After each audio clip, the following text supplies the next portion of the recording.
Good morning, Central. This is Jafar with this week's announcements. Congrats to Central Senior Caitlin Gavin, who won 3rd place in the Theodore Roosevelt speech. Thank you and have a dignified day, Central. Good morning. I am Caitlin Gavin, a graduating senior from Valley Stream Central High School in Valley Stream, New York, and this is my speech on why Theodore Roosevelt matters in the 21st century. Many of us at this time last year found ourselves flung into a life that we couldn't recognize. Quickly, we were faced with the new realities of masks, gloves, and hand sanitizer.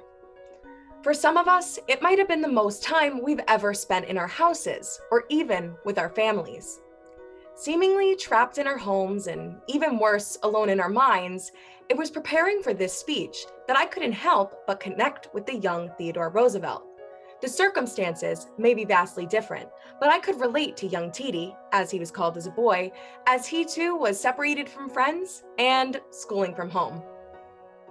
Plagued with the pain of asthma, toothaches, abdominal pains, and headaches, Theodore Roosevelt spent most of his childhood indoors, indulging in tales of adventure. He journaled his thoughts, a habit he continued until he died, and despite being locked inside, he loved the outdoors.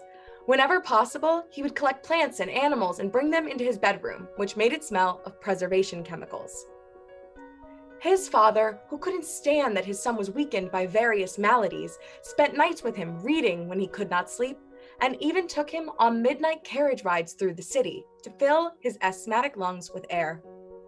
Not only did he encourage and foster TD's developing intellect and interests, but he pushed him to make his body.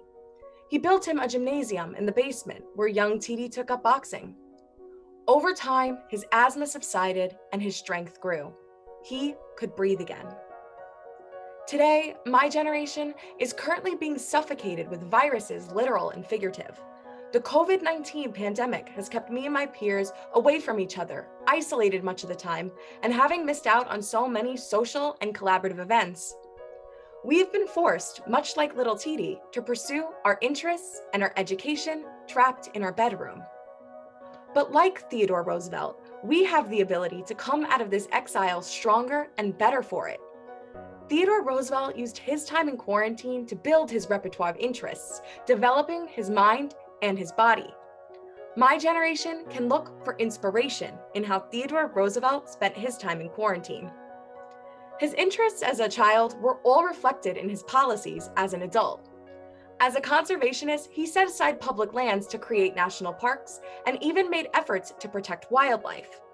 He went from collecting plants and animals in his bedroom to leading an expedition in Africa, which collected around 11,400 specimens for the Smithsonian.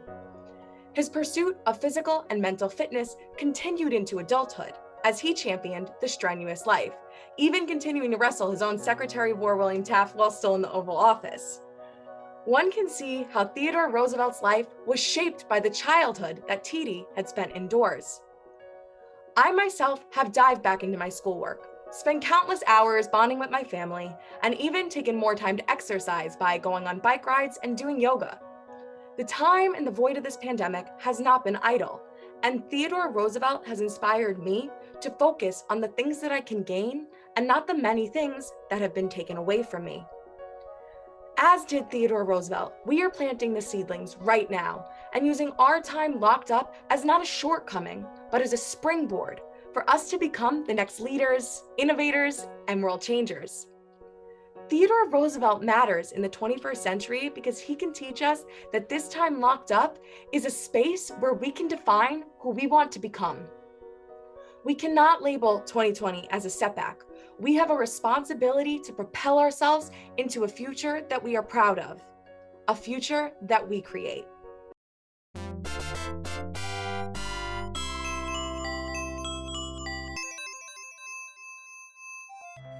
Good morning, Central. Your birthday is this week, Barb. Dalwin Fenor, Tahia Dusan, Isabel Vasquez, Farrah Pitt, Tamim Ahmed, and Joshua Lamont. Happy birthday. Hello, Central. This is Joe with your word of the week. Alright. This word of the week is chouse. It's a verb meaning cheat or trick.